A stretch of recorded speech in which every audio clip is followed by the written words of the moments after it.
కొన్ని బిరుదులు సంస్థలు ఇస్తాయి, కొన్ని బిరుదులు అభిమానులు ఇస్తారు, లేదా ఒక డైరెక్టర్ బిగిన్ చేస్తారు, అది కొనసాగుతూ ఉంటుంది. ఇప్పుడు for example stylish star Allu Arjun, అదే అభిమానులు లేకపోతే డైరెక్టర్లు పెట్టినటువంటి పేరు. అదే సందర్భంలో rebel star Krishnaraju, super star అనేది అప్పట్లో శివరంజనిలో అనుకుంటా వాళ్ళు ఇచ్చేటటువంటి సందర్భం ఉండేది, సితార్లోనూ శివరంజన్లోనూ ఉండేది అది.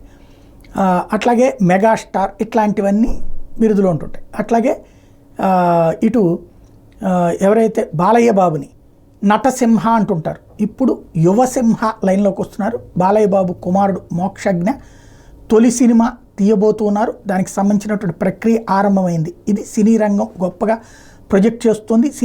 బాలయ్య అభిమానులు అందరూ కూడా ఆతృతగా ఎదురు చూస్తున్నారు. నిన్న అతను కొత్త సినిమా ఆరంభించబోతున్నారు అన్నటువంటి చర్చ ప్రస్తుతం సినీ వరల్డ్లో పెద్ద ఎత్తున చర్చనీయాంశమైంది. ఆ కుటుంబంలో నందమూరి తారక రామారావు గారు, ఆయన తర్వాత వారసుడిగా ఇటు బాలయ్య, మరొక వైపున హరికృష్ణ కూడా కొన్ని సినిమాల్లో నటించే హరికృష్ణ కొడుకులు, అటు పక్కన కళ్యాణ్ రామ్, జూనియర్ ఎన్టీఆర్ నటిస్తున్నారు. ఇంకో పక్కన తారకరత్న, ఇంకొక వైపున వాళ్ళకి సంబంధించినటువంటి కుటుంబ సభ్యుల్లో ఈ మధ్యన ఇంకొక నటుడు కూడా వచ్చారు కదా. టోటల్గా ఇప్పుడు కొత్తగా బాలయ్య కొడుకు ఇప్పటిదాకా ఎప్పుడు వస్తారని ఎదురు చూస్తున్నారు. ఎందుకంటే చిరంజీవి కొడుకు వచ్చేశారు, అట్లాగే ఇటు నాగార్జున కొడుకు, వీళ్ళందరూ వచ్చేశారు. బాలయ్య కొడుకు ఎప్పుడు అన్నట్టు ఇప్పుడు ఆరంగరేటం చేయబోతున్నారు.